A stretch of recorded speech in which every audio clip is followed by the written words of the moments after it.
그리스도인들이 잊을래야 잊을 수 없는 날이 있습니다.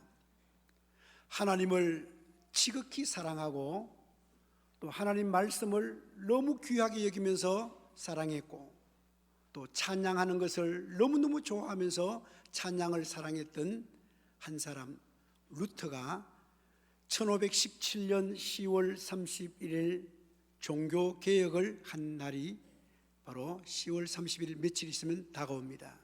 이 날을 우리는 잊을래야 잊을 수가 없습니다.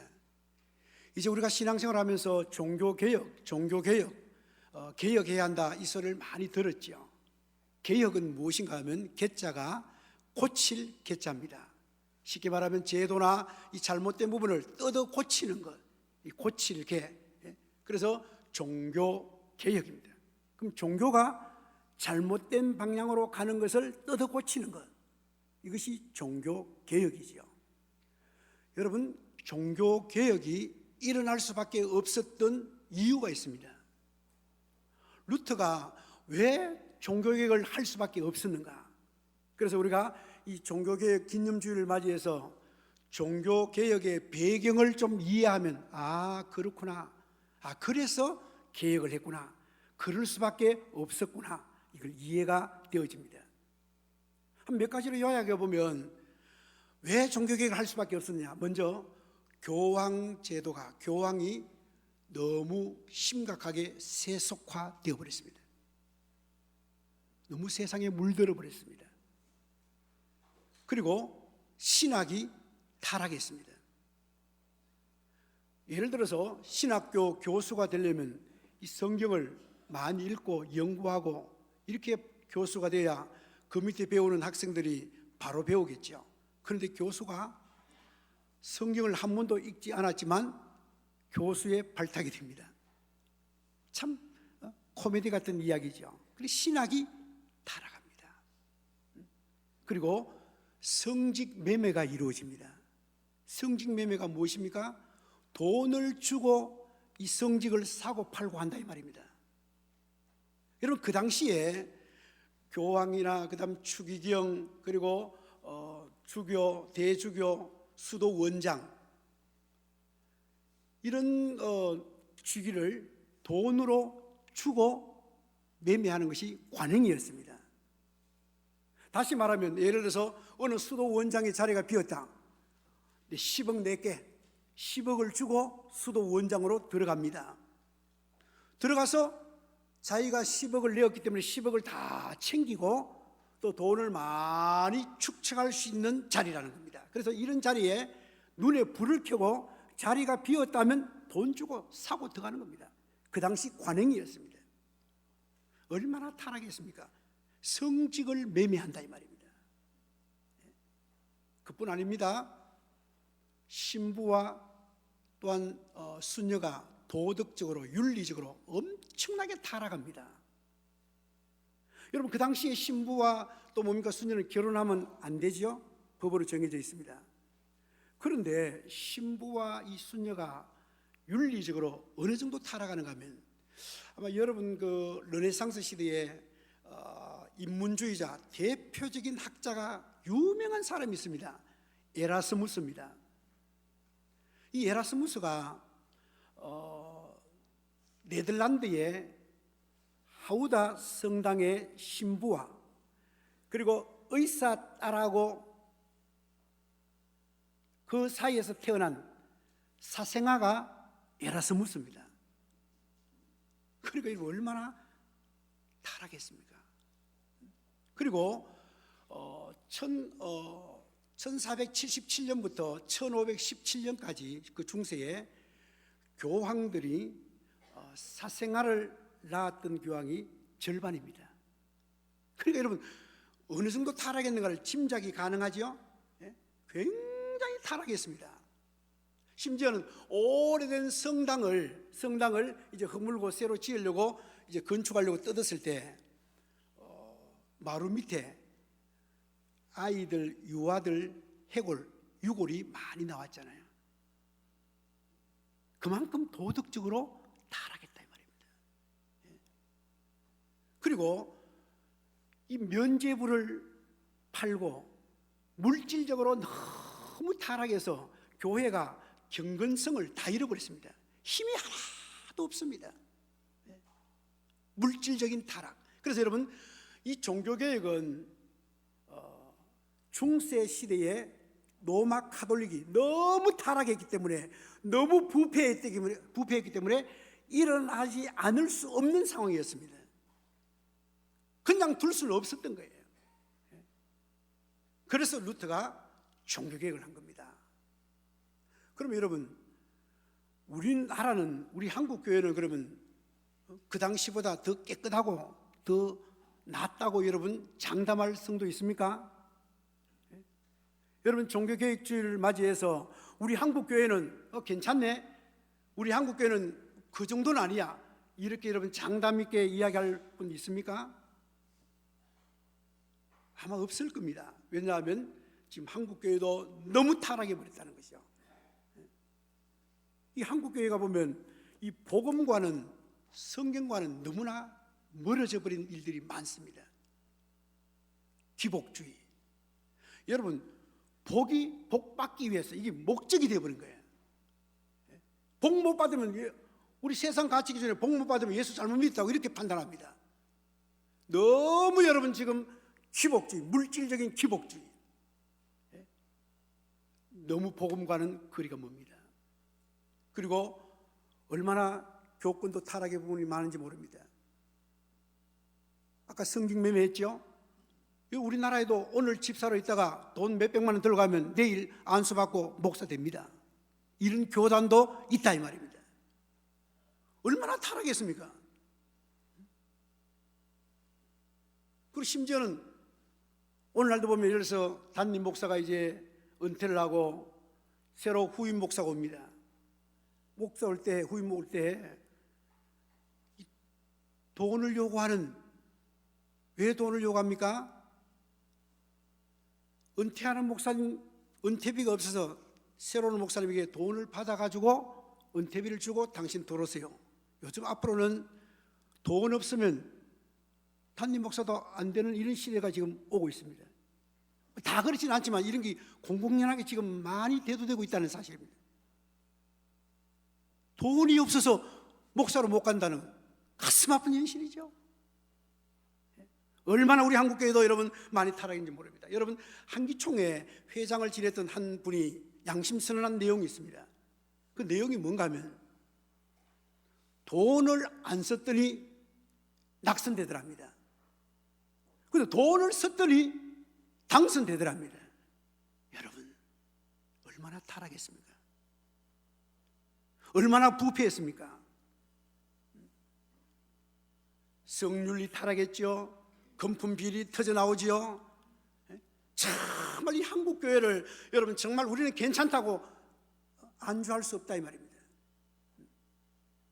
여러분, 이 중세에 너무 로마 카톨릭이 타락해서 종교개혁이 일어났던 것처럼, 이런 현실에서 오늘 저와 여러분들도 우리 종교개혁의 이 근본 정신 5대 원리를 한 번쯤 생각해 봐야 됩니다. 5대 원리라 이야기하기도 하고 5대 진리라 이야기하기도 하고 5가지 구호라 이야기하기도 합니다. 루터가 5가지 오직을 강조했습니다. 5가지.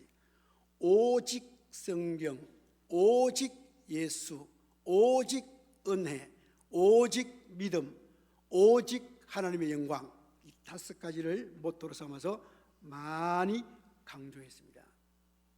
오직. 근데 여러분, 오직 성경, 왜 첫 번째 오직 성경을 외쳤을까? 왜 종교개혁자들이 종교개혁을 하면서 첫째로 오직 성경이라고 외쳤을까?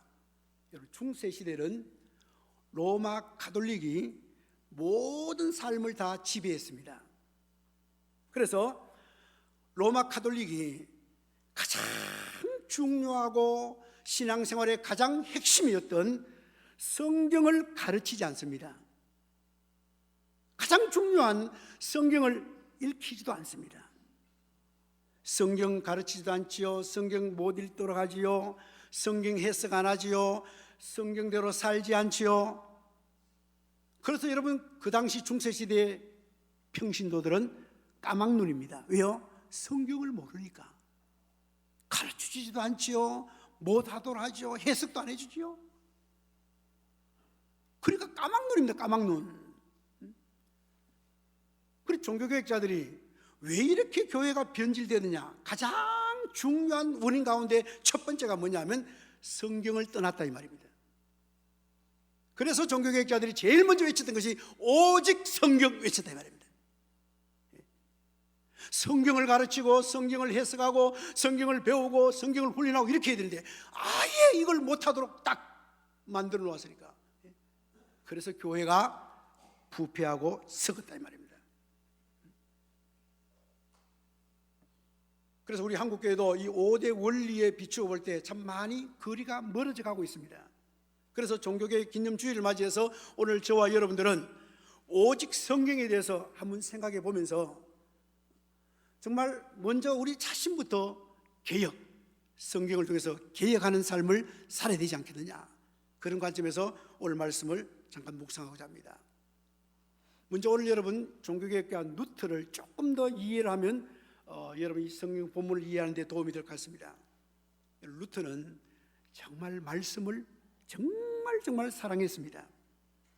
평생 말씀을 연구했던 사람입니다. 죽기 전에 아주 겸손한 말을 남겼습니다. 루터가 죽기 전에 어떤 겸손한 말을 남겼는가, 이렇게 고백합니다. 선지자들과 함께 100년 정도를 교회를 이끌어보지 않은 사람은 성경의 맛을 충분히 느끼는 것은 불가능하다. 100년 교회를 이끌어보지 않고는 성경의 맛을 느끼는 게 불가능하다. 그리고 성경 지식에 관한 한 아직까지 우리는 거지다, 이런 표현을 썼습니다. 너무 모른다는 거죠. 그리고 교회의 권위가 성경의 권위에 복속되어야 한다고 주장했고, 교황도 절대 권위를 휘두를 수 없다. 그리고 모든 교리는 성경 해석에서부터 도출되어야 한다. 그런데 로마 가톨릭이 성경에서 도출한 것이 아니라 인간의 생각으로 자기들의 이익을 위해서 교리를 만들어가지고 타락시켰단 말입니다. 루터 종교개혁을 생각할 때 오늘 저와 여러분들은 두 가지를 잊어버려서는 안 됩니다. 꼭 마음에 새겨 넣어야 됩니다. 루터의 종교개혁을 회고할 때 첫째로 뭐냐면 성경 진리를 깨닫는 데 심려를 기울였습니다. 이 성경 말씀 진리를 깨닫는 데 정말 심려를 다 기울였다, 루터가. 그래서 루터가 어떻게 하면 어렵게 되느냐, 어떻게 하면 우리가 구원받고 어렵게 되느냐, 심지어는 많은 놈이니까 심리를 기르다가 나중에 발견하죠. 바로 믿음으로 어렵게 된다. 그 근거로 해서 루터가 종교개혁을 위해서 생명을 겁니다. 그래서 루터의 종교개혁을 회고할 때 두 번째로 잊지 말아야 될 것은 성경 진리를 깨닫는 것을, 그 진리를 지키는 것에 목숨을 걸었다는 겁니다. 두 가지를 꼭 생각해야 됩니다. 성경 깨닫는데 심려를 기울이고 깨달은 그 진리를 지키는데 목숨을 걸었습니다. 자, 그래서 오늘 저와 여러분들도 이 종교개혁 기념주의를 맞이해서 그럼 오직 성경이라 했는데, 그럼 도대체 이 성경은 어떤 책인가를 사도 바울이 디모데에 권면하면서 주신 메시지를 오늘 본문에 잘 기록해 주고 있는데, 먼저 15절을 같이 한번 읽어봅시다. 15절 시작.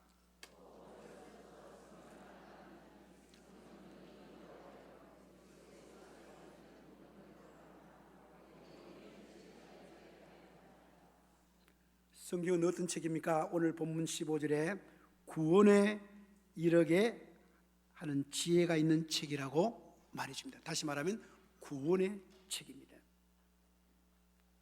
여러분, 성경 기록된 목적은 단순히 윤리적 수양 아닙니다. 많은 사람들이 좀 바르게 살아보기 위해서 좀 성경에 좋은 말 많다, 아니에요. 그건 도덕 수준이 아닙니다. 이런 성경은. 이 성경은 어떤 책이냐? 우리 모든 타락한 죄인들이 어떻게 하면 구원받느냐, 어떻게 하면 우리가 구원을 얻을 수 있느냐, 소망 없던 우리 죄인들이 어떻게 하면 구원받아서 하는 백성이 되느냐, 이 구원에 대해서 지혜를 주고 가르치고 방법을 말해주는 책이 성경입니다. 얼마나 중요한지 모릅니다. 여러분, 이 세상 모든 다른 종교들 보십시오. 어떻게 가르칩니까? 구원을 어떻게 가르치죠? 행위로서 구원에 이르게 한다, 그렇게 가르칩니다. 그래서 행위 종교입니다. 그리고 인간의 노력에 의해서 구원받을 수 있다, 수도하는 종교, 수도 종교입니다. 다 여러분 다른 종교를 보십시오. 내가 돌을 닦고 내가 뭘 해가지고 내가 어떻게 해서 내가 착한 일을 해서 전부 행위요 수도입니다. 여러분, 종교개혁을 했던 것이 루터가 행위구원을 강조했던 로마 카톨릭에 반발해서 일어났던 거 아닙니까? 로마 카톨릭에 행위구원을 강조한다 이 말입니다. 여기에 반발한 겁니다.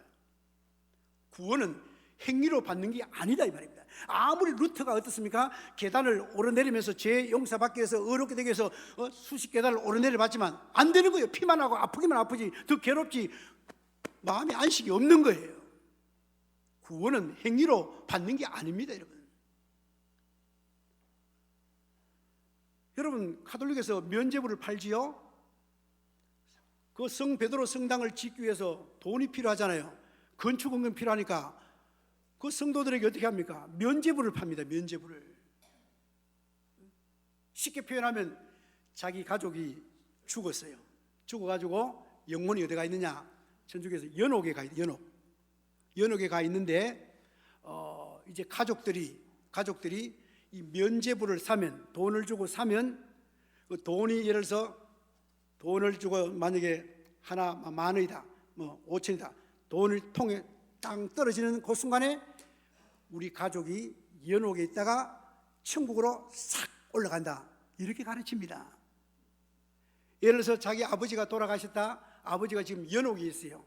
아직 영혼이 다 정화가 안 됐고 아직 남아있는 죄도 있고 아직 몸에 미소한 이런 죄도 있고 영혼이 정화가 안 됐기 때문에 이 돈을 주고 면죄부를 사서 사는 그 순간에 싹 올라간다. 그러니까 사람들이 막 전부 다 살 거 아닙니까? 우리 엄마 것도 사고 할아버지 거 사고 할머니 거 사고, 돈 땅그랑 떨어지면 천국 올라가고 땅그랑 떨어지면 천국 가고, 이모가 지금 연옥이 있다, 우리 이모도 천국 보내야 되겠다, 이모 천국, 땅그랑 천국, 이런 식으로 면죄부를 팔았단 말입니다. 죄를 용서한다. 여러분, 성경 어디에도 이렇게 구원받는 게 어디에 있습니까? 없어요, 성경에. 그러니까 로마 카톨릭이 얼마나 부패했는가를 알아야 되는 거예요, 여러분. 면죄부를 파는 거예요, 면죄부를. 죄 용서해 준다는 거예요. 돈으로 죄 용서 받습니까, 여러분? 여러분, 이 성경은 루터가 이렇게 했죠. 회개 없이는 구원 못 받는다. 십자가의 공로 없이는 아무리 면죄부를 사도 구원 못 받는다, 이렇게 대항했어요. 십자가의 공로 없이 어떻게 면죄부 샀다고 구원 받느냐, 이거는 가짜다, 잘못됐다. 여러분, 이 성경은 여러분 구원에 대해서 가르칩니다. 구원, 어떻게 하면 구원 받을 수 있느냐, 우리 죄인된 인간이 어떻게 하면 구원 받느냐, 방법을 가르칩니다. 그래서 여러분, 요한복음 5장 39절 보면 창세기부터 계시록까지 이 성경은 누구에 대해서 기록해 놓은 겁니까? 예수 그리스도입니다. 그래서 여러분, 구약은 앞으로 오실 예수 그리스도를 예언해 놓았고, 신약은 오신 예수 그리스도 아닙니까?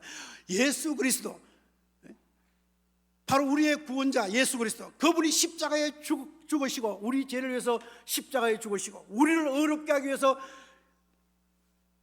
부활하셔서 우리 예수님 성천하시고, 그 예수 그리스도를 믿어야 우리가 구원을 받지, 예수 믿지 않고 뭐 행위로 행함으로 절대로 구원 못 받습니다. 성경은 구원에 대해서 지혜를 가르치는 책입니다. 굉장히 중요합니다.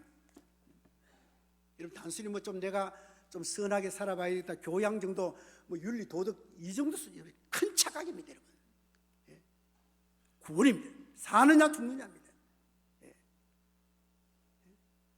성경 어디에도 여러분 죄 용서 받는 거 예수 그리스도의 피 공로 없이 받을 수 있습니까? 없습니다. 오직 예수 그리스도의 피로 말미암아 그 피를 믿는 자마다 우리 죄 사함을 받는 줄 믿으시기 바랍니다. 이게 성경에 기록되어 있어요. 예수 그리스도 구원에 관한 책입니다. 그 다음 여러분 오늘 본문 말씀 보면 성경은 어떤 책이냐, 오늘 16절입니다 16절도 같이 한번 읽어보겠습니다. 시작.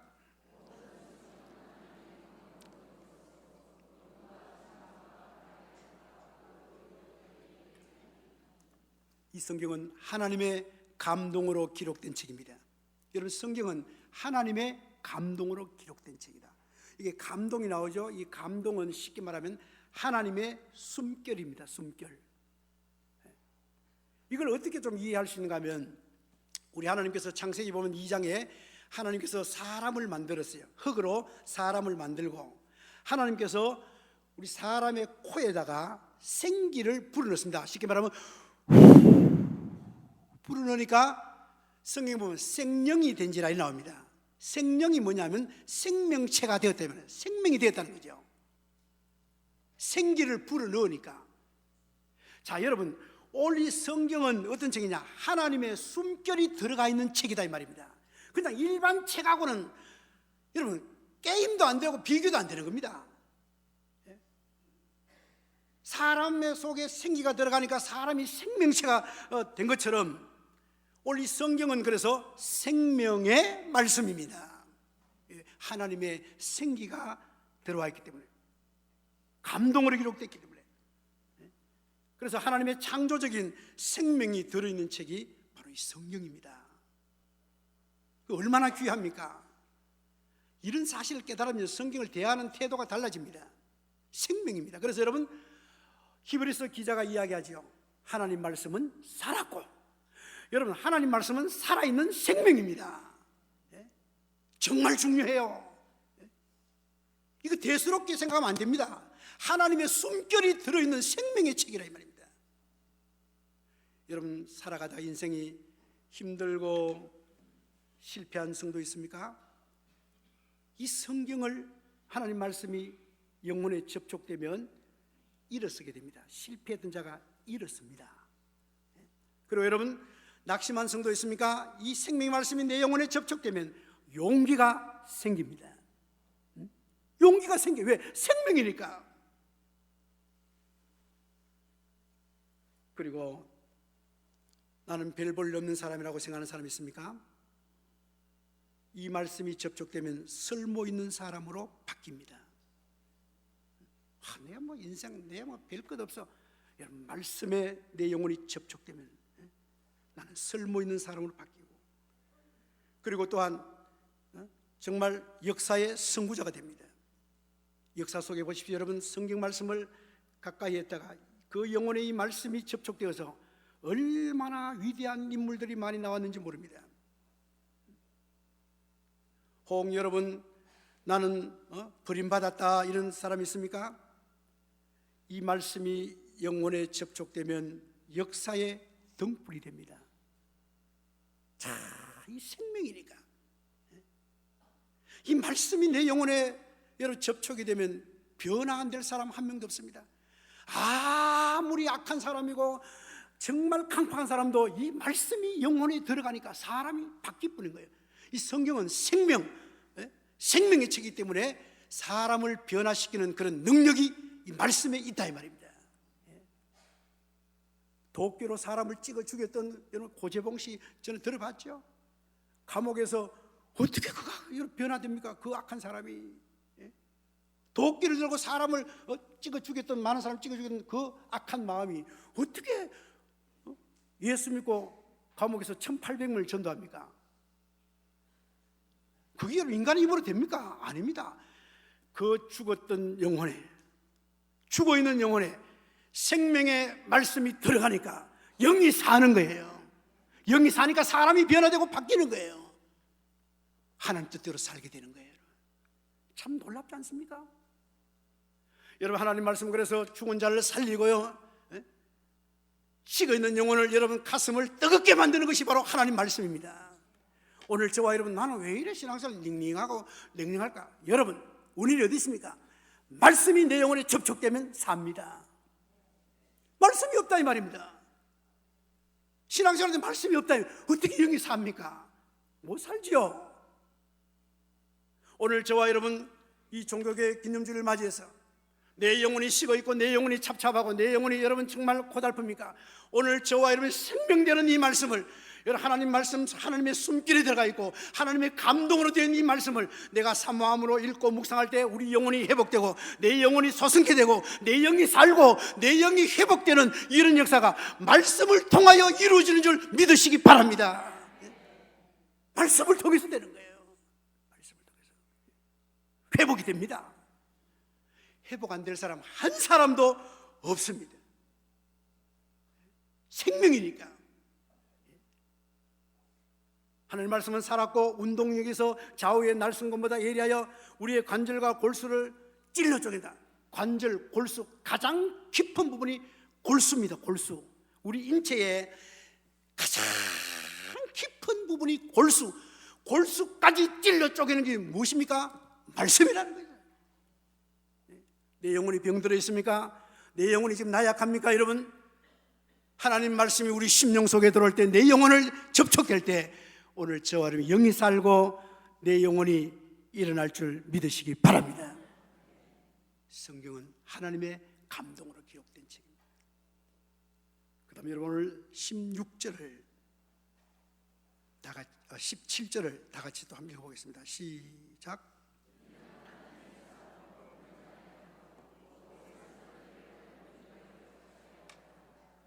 거기 보니까 하나님의 사람으로 온전하게 하고 모든 선한 일을 행할 수 있는 능력을 갖출 수 있도록 해주는 것이 하나님 말씀이라고 이야기합니다. 온전한 사람으로. 아마 여러분들도 요즘 전부 다 이 핸드폰 문화다 보니까 우리 어르신들도 폰을 이렇게 많이 가지고 있죠. 이 시간을 빌어서 제가 여러분 혹시 오해할 분이 있을까 제가 한 말씀드리는데, 보통 우리 어르신들 제인데 전화 오는 거 이렇게 보면요, 제가 이렇게 보죠. 그러면 거의 한 많은 전화가 아이고 목사님 죄송해요 잘못 눌렀습니다. 이 상당히 많아요. 이 워낙에 민감하다 보니까 그래서 그런 분이 10명 가운데 에서 제가 한 9명 그런 사람 참 많아요. 목사님 잘못 눌렀어요. 아이고 전화 안 해도 이게 가버리네요. 이렇게 참 많다. 그래서 여러분 제가 안 받는 이유는 그런 이유로 안 받는가 보다 이런 생각하세요. 예. 그건 또 이제 물론 제가 또 받기는 받아야겠지만 예를 들어서 그래서 핸드폰을 샀다. 그럼 여러분 이 폰을 사면 반드시 그 아래 뭐가 있냐면 매뉴얼, 제품 설명서가 들어있습니다. 여러분 전자제품 어떤 물건을 사든 선풍기를 사든 냉장고를 사든 에어컨을 사든 모든 제품에는 뭐가 들어있습니까? 매뉴얼이 들어있습니다. 제품 설명서가 들어있습니다. 여러분 물건을 사서 잘 작동시키려면 매뉴얼 보고 설명서 따라서 그대로 해야 됩니다. 하나님께서 우리 사람을 만들었습니다. 누가 제일 잘 알겠습니까? 하나님. 여러분 에어컨도 삼성 제품은 삼성 AS에서 제일 잘 압니다. LG는 LG가 제일 잘 알고요. 우리 사람은 하나님 만들었어요. 우리 인간을 움직이는데 누가 제일 잘 압니까? 하나님입니다. 그래서 하나님께서 우리 인생을 어떻게 움직이려고 하니까 제품 설명서가 비유를 하자면 성경입니다. 제품 설명서가. 그래서 오늘 본문에 보면 나와 있죠. 하나님 말씀은 교훈과 책망과 바르게 함과 의로 교육하기에 유익하다 했습니다. 여러분 이 성경을 읽으면 교훈해 줍니다. 복음을 가르친다면 이게 복음이구나. 이게 십자가의 복음이구나. 이게 부활의 복음이구나. 교훈해 줍니다.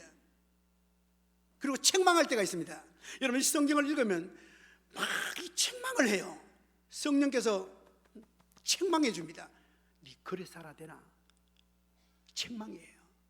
어떤 분은 교회 다니기 전에는 괜찮은데 교회 나오고 나니까 죄책감이 든다 하죠? 책망입니다. 그건 지금 바른 코스로 가고 있다는 증거입니다. 왜요?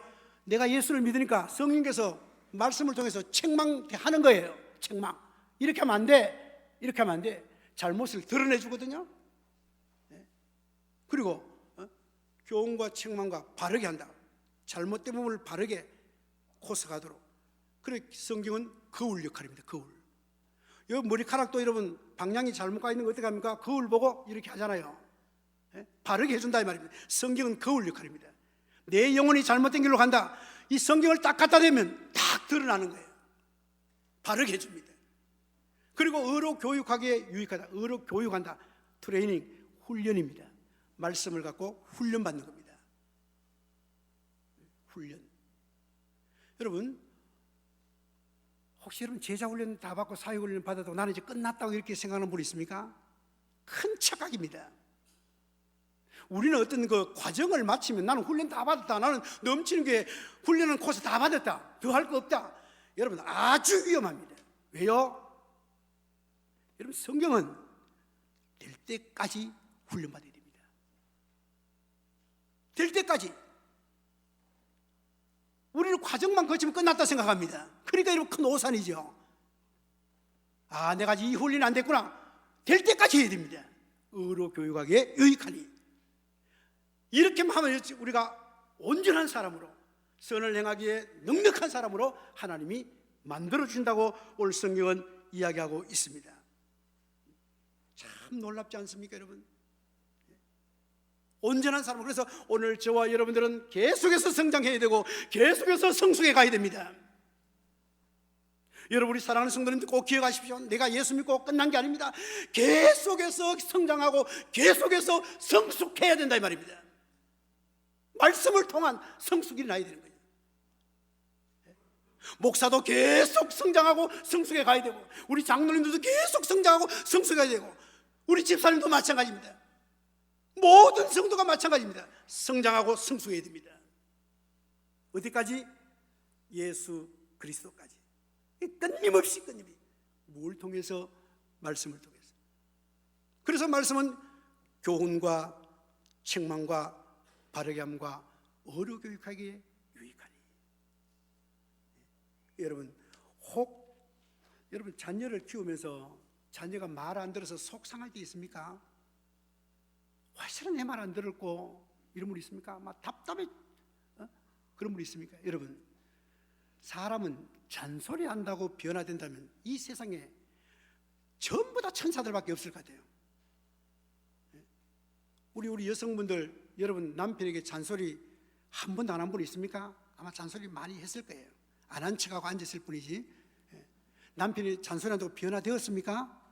결론은 아니다고 고백할 겁니다. 남편들도 아내 여러분 잔소리해서 아내 바뀝니까? 안 바뀝니다. 여러분 잔소리해서 바뀌면 그 얼마나 좋겠어요. 잔소리해서 여러분 자녀들 바뀝니까? 안 바뀝니다. 성경의 포로가 되고 말씀에 잡히면요 말씀이 변화시킵니다. 그러니까 여러분 어찌하든지 이걸 말씀에 은혜 받는 자리에 말씀 읽도록 어릴 때부터 훈련시키고 어떻게 해서 이 말씀을 가까이 하고 이 말씀 오직 성경, 이 성경의 은혜를 받고 이 말씀이 나의 삶을 움직이면 여러분 잔소리할 필요가 없어요. 성령께서 바른 코스로 이끌어 간다 이 말입니다. 어찌하든지 말씀 오직 성경. 여러분 이 말씀의 은혜를 받고 말씀을 가까이 하니 오직 성경 너무 중요하죠. 이 성경이 다 가르치잖아요. 어떻게 해라, 이웃을 어떻게 해라, 가족을 어떻게 해라, 직장 가면 어떻게 해라, 전부 다 가르치잖아요. 여기에 사로잡혀야 되는 거예요. 여기에 포로가 되고. 하나님 말씀을 루터가 너무너무 사랑했던 것처럼 오늘 여러분 하나님 말씀을 가까이 하고 사랑할 때 우리가 온전한 사람으로 점점점 성숙해지고, 우리 넘치는 교회 모든 성도들이 성숙. 작은 예수들이 이제 한 40년 50년 믿으면 작은 예수가 많아야 안 되겠습니까? 우리 교회 안에. 그렇죠?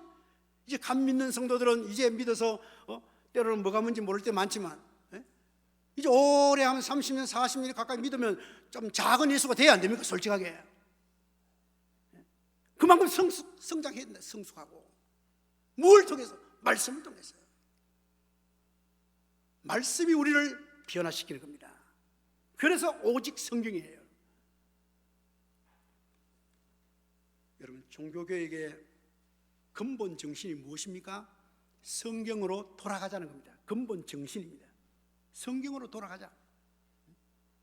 여러분 이 성경을 라틴어로는 캐논 들어보셨죠? 캐논. 이 캐논이 뭐냐면 여러분 자 있죠, 자 길이를 재고 삐뚤고 잘못되었을 때는 자를 갖다 대잖아요. 자를 딱 갖다 대면 이 삐뚤어졌네, 바르네. 자를 딱 갖다 대면 딱 나오잖아요. 이 캐논이 자라는 뜻입니다. 자, 표준. 성경이 우리 삶의 표준이라는 겁니다. 캐논.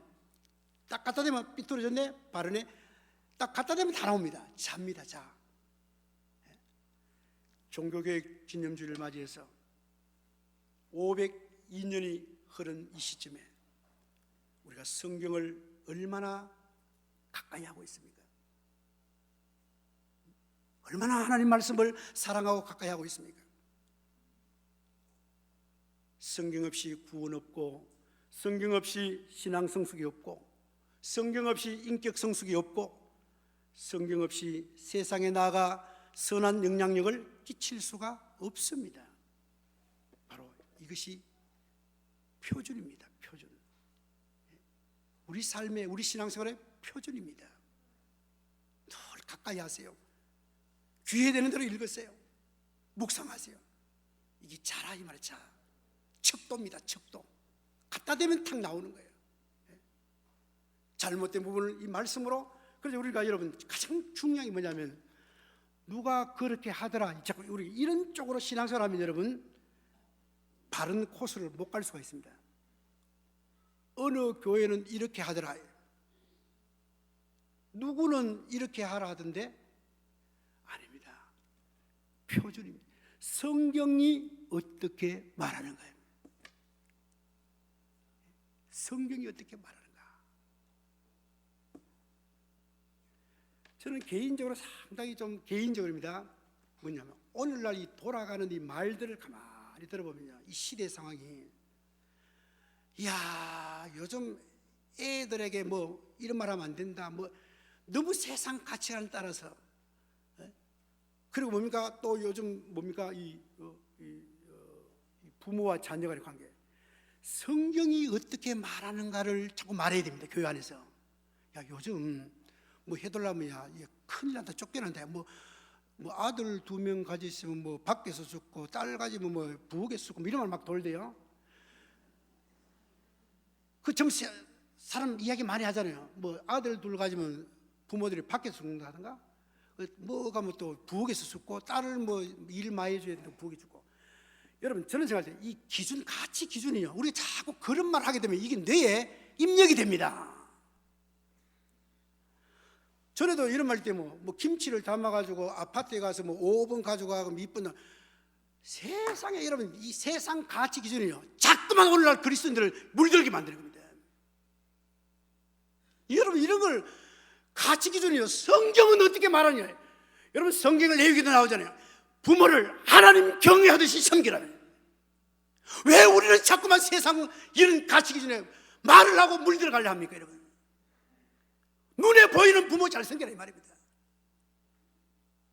그 부모가 맛있는 거 들고 와가지고 집에도 못 들어보니까 아파트 김신하고 5분나 간다 뭐 이런 말 교회 안에서 좀 하지 마세요. 저는 생각할 때 자꾸 이런 말 들으면요, 김치 담았지요? 경비실 가서 나누고 합니다. 왜? 그 말이 들려오거든. 사람은 말은 들으면 98% 입력됩니다. 부모 잘 공개해야 돼요.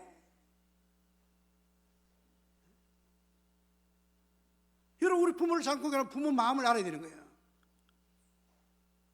저는 우리 교회에 넘치는 교회가 저를 포함해서 모든 자녀분들 부모에게 정말 하나님 섬기듯이 잘해야 됩니다. 자꾸만 세상 가치관 갖다 대면 안 됩니다. 잣대를 세상이 아니에요. 하나님 말씀이잖아요. 이거 무너지면 우리가 뭐 가지고 할 겁니까, 여러분? 좀 우리 정신 바짝 차려야 됩니다. 종교 기준을 맞이해서 성경이 잣대예요. 자요, 자. 성경이 딱 갖다 대야지요. 왜 우리 자꾸 누구는 예. 여러분, 이 시대의 종교개혁은 성경을 읽고 배우고 실천하는 겁니다. 우리가 여러분 성경 말씀 배우고 실천, 그래서 참 중요하잖아요.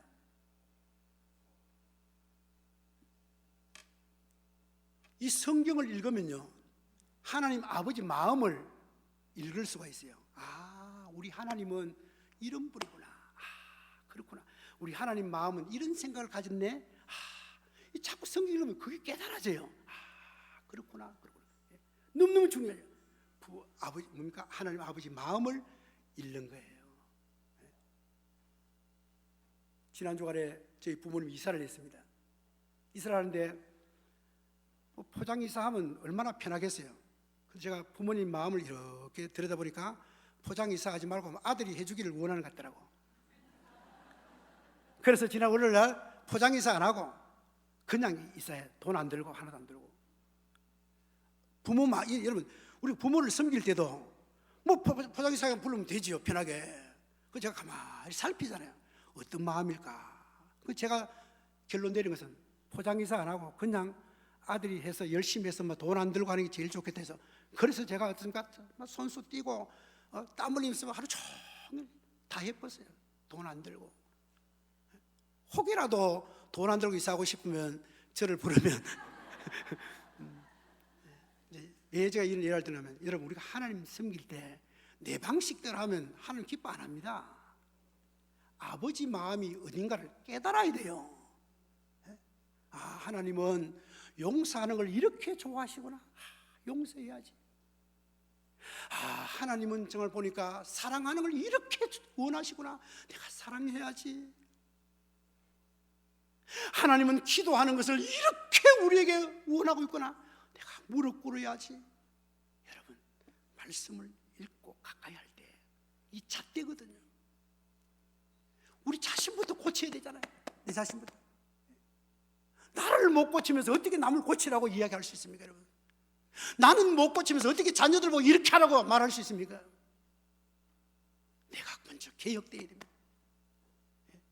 내가 먼저 잘못된 거, 말씀을 갖다 드리니까 다 드러나잖아요. 고쳐야 됩니다. 하루아침에 안 되더라도 계속해서 점점 개혁해서 정말 우리 신앙이 바로 오직 성경, 보물입니다. 보배입니다. 가장 귀한 선물입니다. 이 말씀대로 오늘 저와 여러분 오직 성경 말씀을 통해서 읽고 듣고 깨달아 실천하면서 우리 주님 닮고 정말 이 사회를 변화시키는 주역들이 다 되시기를 주님의 이름으로 축복합니다. 자, 오늘 말씀